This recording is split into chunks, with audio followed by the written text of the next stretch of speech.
Have you ever had an experience that left you questioning your senses and reality?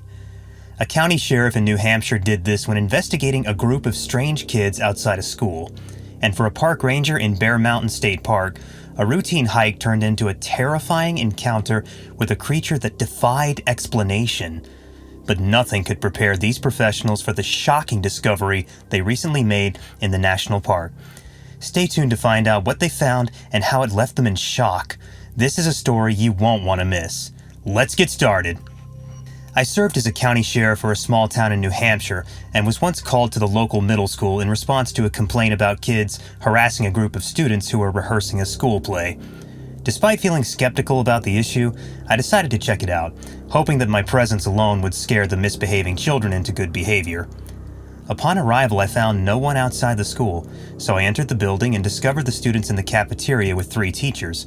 According to them, a group of 6 or 7 kids, dressed in Amish-like attire, had been outside the school, knocking on the windows and asking to be let in. Each time one of the teachers attempted to communicate with them, the kids would flee. Eventually, the teachers had to move the students to the cafeteria to avoid any more disturbances. Since none of the teachers recognized the children outside, there wasn't much I could do at the time. However, I had a hunch that they might be hiding in a forested area behind the school. I asked the students if they recognized any of the kids, but only one girl, who seemed about 11 years old, responded. She claimed to have seen one of the kids outside the window, but it wasn't a regular kid. She couldn't explain what it was, but she knew she shouldn't let it in because it had black eyes.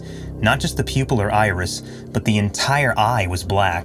Despite my initial skepticism, the girl's fear seemed genuine, and I began to take the situation more seriously. I took a stroll around the school grounds and instructed the teachers and students to call me if they saw any of the missing kids and not allow them into the building. Although I couldn't explain why, the girl's story stuck with me. I scoured the school's perimeter and even ventured into the forest as the sun began to set. Despite finding nothing suspicious, I sensed something was amiss. Shortly after leaving the forest, my phone rang. One of the teachers reported the kids were back and banging on the library window. I rushed back to the school but didn't see anyone. After checking the cameras, which revealed nothing out of the ordinary, I suggested cutting the evening short and sending everyone home. The little girl from before asked me what would happen if someone let the kids in, as she heard the banging stop and the door open.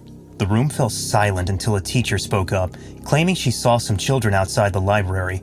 The library had a door that led to a courtyard, which she opened and warned the kids to leave.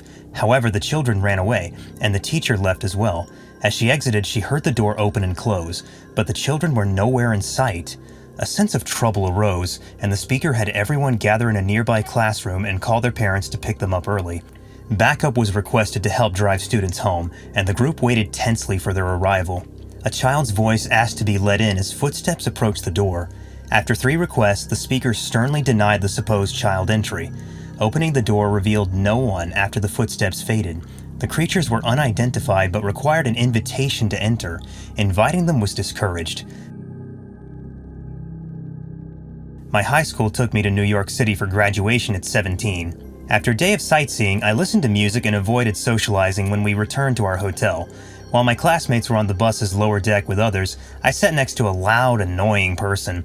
Before reaching our cheap, out-of-the-way hotel, we passed through a semi-industrial area with plain buildings and warehouses. As we approached the hotel and stopped at a red light, I saw a dense, black, and shadowy object moving in my peripheral vision, causing a sudden chill. I tried to look out the window again, but I was scared and panicky. After much effort, I was surprised to see nothing unusual outside. But when I saw another movement in my peripheral vision, a 12-foot wall blocked the hotel. The observer gasped at the movement. The dark, undulating mass captivated them for what seemed like hours, but the bus resumed its journey after 30 seconds. In complete darkness, the shadowy figure danced like flames with smoke and fumes.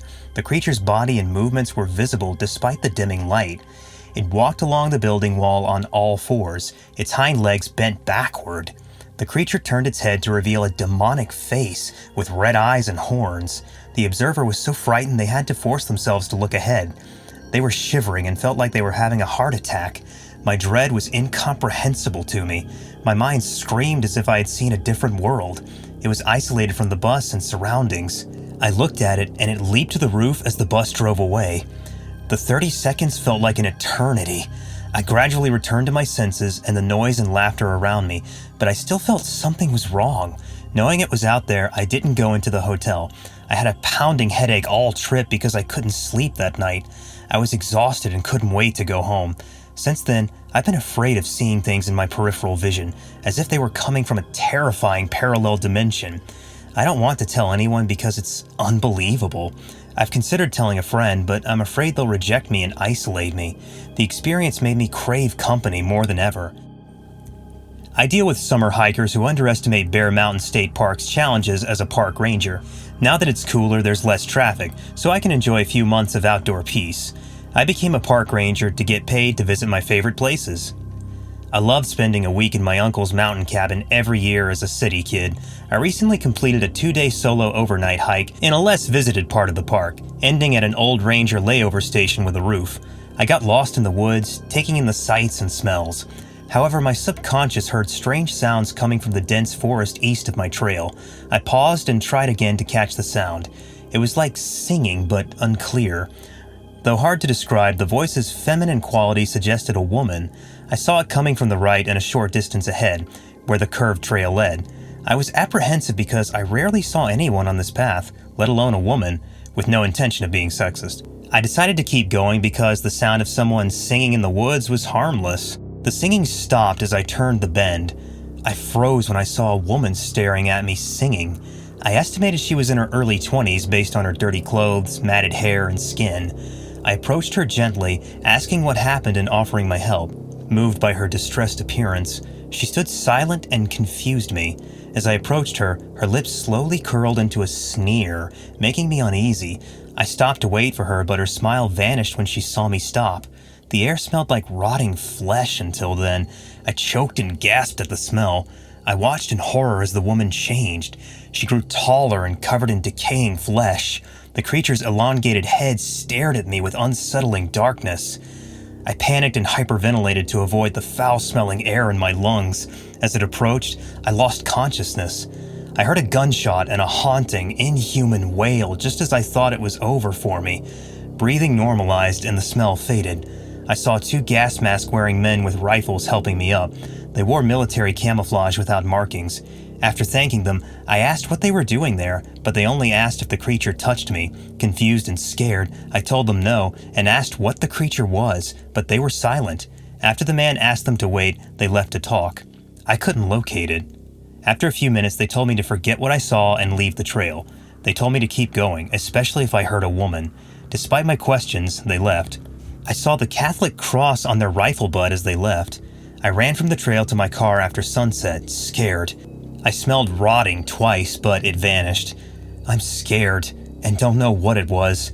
I even contacted a Manhattan police recruiter about transferring. Wow, what an intense and thrilling story. We hope you enjoyed hearing about the encounters of a county sheriff and park ranger with unexplained creatures and mysterious entities. It just goes to show that there are things out there that we still don't fully understand. If you enjoyed this story and want to hear more, be sure to hit that like button and subscribe to our channel for more fascinating content. And if you have any stories of your own, feel free to share them with us in the comments below. We always love hearing from our viewers. Thanks for watching, and we'll see you in the next video.